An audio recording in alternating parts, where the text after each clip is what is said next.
ვაგრძელებთ მეგობრებო, ესე იგი თავდასხმების შედეგად 2001 წლის 11 სექტემბერს კონგრესის მოქმედ წევრებს უნდა ჩაეტარებინათ კრიტიკული გამოძიება, რომელიც გავსი იქნებოდა იმ გამოძიებისა, რომელსაც სენატორი ფრენკ ჩერჩი ხელმძღვანელობდა 70-იან წლებში. ვინც არის ის ჩერჩის გამოძიების შესახებ, ხო წაიკითხო, ჩერჩმა გამოავლინა ცენტრალურ სადაზვერვო სააგენტოს ისეთი დანაშაულებები, რომლებიც მანამდე არავინ იცოდა. მაგალითად, MK Ultras სრულიად ამაზრზენი ექსპერიმენტები ადამიანის ფსიქიკაზე და უამრავი დაშავებული ამერიკელი, რომელმაც არც იცოდა მასზე რო ატარებდნენ ამ ექსპერიმენტებს. მაგალითად, ჩერჩის ისა, მაგრამ იგივე ასე ვთქვათ, მსგავსი გამოძიები უნდა ჩატარებულიყო, თუმცა ეს ასე არ მოხდა. ამის ნაცვლად პრეზიდენტმა ჯორჯ ბუშმა და ვიცე-პრეზიდენტმა ჯიკ ჩეინიმ გამოძიებისთვის აარჩიეს 10 ადამიანი, რომლებიც უკვე აღარ იყვნენ კონგრესის წევრები. ანუ კონგრესს უნდა ჩაეტარებინა გამოძიება და დაევალა ამ გამოძიების ჩატარება კი ისეთ ხალხს, რომლებიც კონგრესის წევრები არ იყვნენ. სწორედ ამ ხელდასხმულ ჯგუფს მიანდეს საქმე თავდაპირველად. მათ სურდათ, რომ გამოძიებისთვის ხელმძღვანელა აშშ-ის ყოფილ სახელმწიფო მდივანს ჰენრი კისინჯერს. ვინც არ იცის ვინ არის ჰენრი კისინჯერი, ის ვერ მიხვდება აქ ახლა რა წავიკითხე. ჰენრი კისინჯერი არის ერთ-ერთი ყველაზე მამაძაღლი ადამიანი მე-20 საუკუნეში.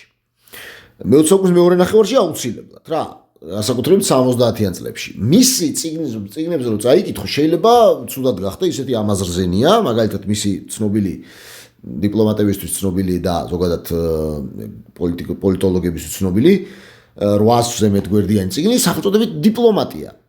ან სხვა მისი ისინი რა, მაქინაციები რომ რა ვიცი, მაგალითად მთელი ჩინეთი რო დღეს ყვავის კისინჯერის დამსახურება, კისინჯერმა და ნიქსონმა აყვავეს ჩინეთი, ანუ ჩვეულებრივი გლობალისტია ეს ადამიანი და ამას დაავალეს რომ ამისთვის უნდათ რომ ჩაებარებინათ რამდენი ადამიანი ყავს მოკლული კაცშვილმა არიც. მაგრამ როდესაც მსხვერპლთა ოჯახებმა 3000 ადამიანმა ვისი ოჯახების წევრების დაიღუპნენ, ამაზე პროტესტი გამოთქვეს, თეთრ სახლს ეს გეგმა უნდა შეეცვალა. ანუ გააპროტესტეს კისინჯერი. ყველა მიცის ამერიკაში ვინ არის კისინჯერი, მეგობრებო. საქართველოში არ იციან თორე. შედეგად 2002 წლის დეკემბერში, ანუ 2002 წლის დეკემბერამდე, ხალხო 2003 წლამდე გამოძიება არ იყო დაწყებული. ანუ სექტემბერში 2001 წლის ხომ მოხდა 2003 წლამდე ფაქტიურად გამოძიება არ იყო დაწყებული და უკვე ამერიკა შეჭრილია ავღანეთშიც და ერაყშიც. თვით? პრეზიდენტმა ბუშმა საგამოძიებო კომისიის თავმჯდომარე ნიუ-ჯერსის ყოფილი გუბერნატორი 2002 წლის დეკემბერში ტომას კინი დანიშნა. ძალიან საინტერესო ხალხი დაინიშნა. მის მოადგილედ კი აირჩიეს ლი ჰამილტონი, დაიმახსოვრეთ ეს ადამიანი, რომელიც 99 წლამდე ინდიანას შტატის წარმომადგენელთა პალატის წევრი იყო. კინმა და ჰამილტონმა და ასევე ისტორიკოსმა ფილიპ ზელიკოუსმა შეადგინეს ის 91 ტერაქტების ოფიციალური ვერსია. და 2004 წლის 21 ივლისს 577 გვერდიანი საბოლოო ანგარიში წარადგინეს და ისინი ასე ვთქვათ ადასტურებენ ოფიციალურ ვერსიას, თითქოს ბინ ლადენმა მოაწყო ესე იგი ეს ტერაქტები. და ალ-ქაიდას ქსელიდან 19 მუსლიმმა ტერორისტმა ისინი განახორციელა.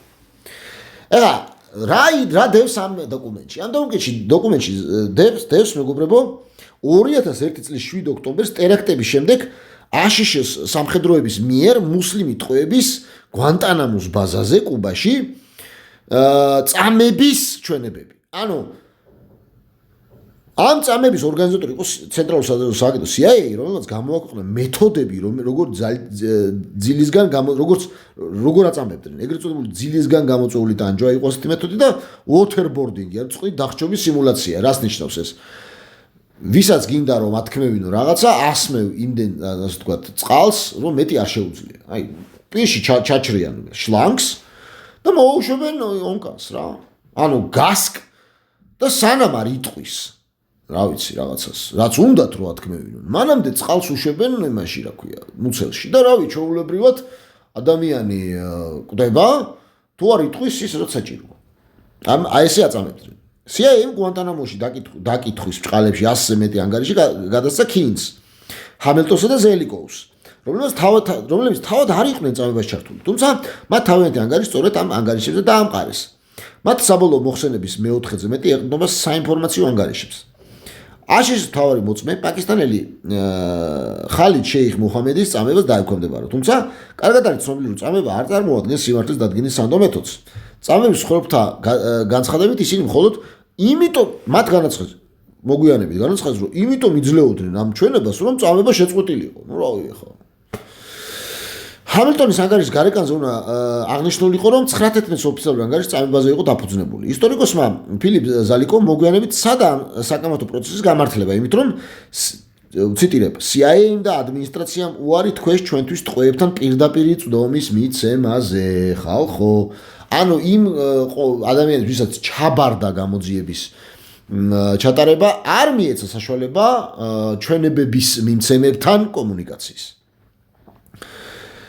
ასეთ წამებას დაფუძნებული მიდგომა ისტორიულ კვლევაში დაუშვებელია. ეს ყველა მიცის. ნებისმიერმა მოსამართლემ იცის.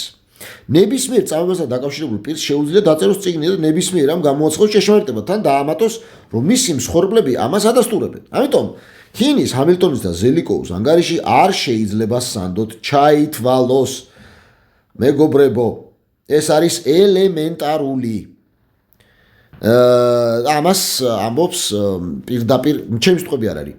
ეს განაცხადა 19 სექტემბრის კომისიისა და წამების რეპორტმა, რომელიც გამოქვეყნდა გამომცემლობაში Democracy Now 2008 წლის 7 თებერვალს. ანუ ის რასაც ეყრდნობოდა 3/4 75% მთელი ოფიციალური დასკვნისა 2000 აი მოგვიანებით 8 წელს როგორც ნახე გადგინდა თვითონ ამერიკელების კომისიის მიერ რომ არ შეიძლებოდა ყოფილიყო სანდო. გარდა ამისა ანგარიში საერთოდ არ არის აღნიშნული ნიუ-იორკში ჩამონგრეული სათავბნელების რაოდენობა. კერძოდ მსოფლიო სავაჭრო ცენტრის შენობა 7 ჩამონგრევა არ არის საერთოდ აღნიშნული. უზარმაზარი შენობა დაინგრა თავისით. იმავე დღეს 6 რაღაც წუთებზე. ამ შენობას როგორც აღნიშნეთ თვითმფრინავი არ დაჯახებულა და ეს სრულად გამოტოვებულია ოფიციალურ ანგარიში. ეს სერიოზული პრობლემაა. ამ მიზეზით ქინის, ჰამილტონის და ზელიკოვის მიერ წარმოდგენილი 19 ოფიციალური ისტორია ვერ იქნება სერიოზულად აღქმული. ციტირებთ, კომისია თავს არიდებს კიდევ ერთ უხელხურ პრობლემას, როგორც შეიძლებოდა მე-7 სავაჭრო ცენტრი ჩამოშლილიყო პრაქტიკულად თავისუფალი ვარდნის სიჩქარით, იმით რომ უბრალოდ არ ახსენებს ამ შენობის ჩამონგრევას. ასე აპროტესტებდა ამ ფაქტს თეოლოგი დევიდ რეი გრიფინი, რომელმაც 19 ბოლონების დეტალურად შეისწავლა და თავის წიგნში 19 Commission Report Omissions and Distortions გვთავაზობს. ის ფაქტი, რომ ქინი, ჰამილტონი, ზელიკოვი გულწრფელ გამოძიებას არ ატარებდნენ, საგამოძიებო კომისიის ზოგიერთ უფრო ინფორმირებულ წევრებმაც ნათლად დაინახა. ანუ ამ ჰამილტონის, ქინის და ზელიკოვის კომისიის წევრები აჯანყდნენ. მაგალითად, კომისიის წევრი მაქს კლილენდი, რომელმაც ვიეტნამის ომში ორივე ფეხი და ერთი ხელი დაკარგა და მოგვიანებით ჯორჯიის შტატის სენატორი გახდა, პირველი იყო, ვინც მიხვდა, რომ საქმე დამალვას ეხებოდა, ანუ დამალული საქმე ხდებოდა. კლილენდის თქმით, ამ პიროვნების თქმით, თეთრი სახლი მუდმივად უშლიდა გამოძიებას ხელს და 9/11 შესახებ ერახთან კავშირის დამტკიცებას ცდილობდა. ციტირებ მის სიტყვებს, მათ უკვე ჰქონდათ ომის გეგმა ერახთან და როცა 9/11 მოხდა, ეს გამოიყენეს და ომი დაიწყეს. განმარტავდა ეს პიროვნება. პრეზიდენტი თავად განსაზღვრავდა, რომელი დოკუმენტების შესწავლა შეეძლო კომისიას და ქინი, ჰამილტონი და ზელიკოვი ამ მითითებებს დაემორჩილნენ. ეს აბსურდია, აღნიშნა კლილენდმა. თუმცა მედია დიდწილად უგულვებყოფდა მას. კლილენდის თქმით, ჯერ კიდევ კენედის მკვლელობის უორენის კომისიის გამოძიება იყო წარუმატებელი და ახლა იგივე მეორდებოდა 9/11 შემთხვევაში. იგი ამბობს, ეს უნდა გახდეს ეროვნული სკანდალი. 2003 წლის დეკემბერში ამ პიროვნებამ დატოვა ქონის და ჰამილტონის ხელმძღვანელობით მომუშავე კომისია, რადგან არ სურდა ამ პროცესში დამალვის, მიჩქმალვის ნაწილად ქცეულიყო. გვატყობინებს მეგობრებო, ერიკ ბორჰერტი თავის შრომაში The president ought to be ashamed. აგერ არის ჩემო ბატონო. 2006 წელს ლი ჰამილტონმა მოადგილე იმისამ დაიმახსოვრეთ მეთქი ეს გვარი მეთქი რო გითხარით. CBC-სთან News-თან საუბარში აღიარა, რომ ერთი წამითაც არ ჯეროდა თითქოს მათ ყველაფერი სწორად დაადგინეს. ანუ მოადგილემ კომისიისა რაგვარი იყო ის კაცი? ეს პიროვნება ქინის მოადგილემ ჰამილტონმა, ვინც დაწერა თვითონ ეს დასკვნა, აღიარა, რომ არ ჯეროდა რაც დაწერა. გამოძიებაზე იგი ამბობს, ისეთი ძლიერი ზეწოლა არსებობდა, რომ მართლა საოცრება იქნებოდა, რომ ყველაფერში რომ არ შეგვშლოდა ხელი. განაცხადა ჰამილტონმა, თუმცა არ უხსენებია ისეთი საკვანძო საკითხები, როგორც იყო მოწმეების წამება ან მეშვიდე სავაჭრო ცენტრის ჩამონგრევის სრულად დააიგნორა. ჰამილტონი მანამდე ირან კონტრა სკანდალის გამოძიებასაც ხელმძღვანელობდა, ეს ცალკე საოცრება. ChatGPT-ში ჩაწერეთ ირან კონტრა სკანდალი. და მაშინაც ხელი შეუშალა CIA-ს მიერ კოკაინის კონტრაბანდის მხილებას. არა ბიჭო. ცენტრალურ სადაზვერვო სააგენტო ბარიგობდა ხალხო კოკაინით. ქინთან ერთად მან კიდევ ერთი წიგნი გამოსცა, სადაც აღიარა, ანუ ქინთან ერთად თლათ კომისიის თავმჯდომარესთან ერთად მისმა მოადგილედ ჰამილტონმა გამოსცა წიგნი, სადაც აღიარა, რომ მათი გამოძიება თავიდანვე იყო წარუმატებლობისთვის განწირული, რადგან მათ მნიშვნელოვანი დოკუმენტებისა და პირების დაკითხვის უფლება არ მისცეს. სინამდვილეში ეს ყველაფერი იმას ნიშნავს, რომ დღეს 2001 წლის 11 სექტემბრის ტერაქტზე აშშ-ის არანაირი სანდო ოფიციალური გამოძიება არ არსებობს. ძვირფასო მეგობრებო, თუ უფრო დაწვრილებით გაინტერესებთ, თქვენ შეგიძლია წაიკითხოთ ივან სოლომონის ინტერვიუ თვით ლი ჰამილტონთან, აი ამ კომისიის თავმჯდომარის მოადგილესთან, რომელსაც ქვია 9/11 Truth, Lies and Conspiracy, CBC News. სიმართლე, ტყუილი და შეთქმულება.